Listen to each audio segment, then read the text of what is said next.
Anyone accused of a crime has a constitutional right to a trial. Today, I would like to discuss the various options you have when electing to exercise your right to trial.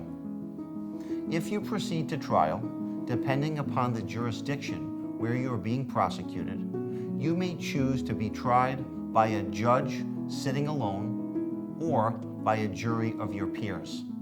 Let's discuss the two. If you elect to be tried by a judge sitting alone, the judge will receive all of the evidence in a case, make credibility determinations, and decide whether or not the prosecution has proven guilt beyond a reasonable doubt. He or she alone will determine your guilt. If the judge finds you not guilty, you'll be discharged and the case will be over.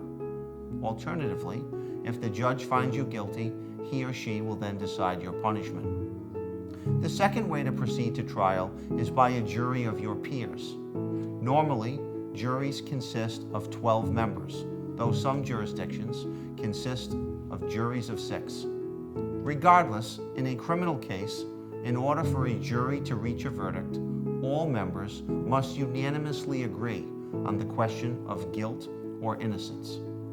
If you elect to proceed to trial by jury, you and your attorney, along with the prosecutor, will participate in the jury selection process.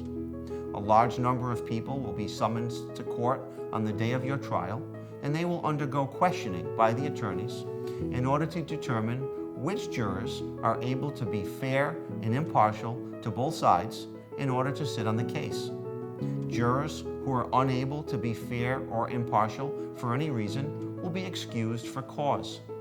The remaining jurors may be subject to what are called peremptory challenges, whereby the attorneys for each side are given a limited number of challenges to excuse a certain number of jurors regardless of reason. If you've been accused of a crime and you've decided to go to trial, deciding on whether or not to be tried by a judge sitting alone or a jury of your peers is a very important decision. Call my office today for a free consultation.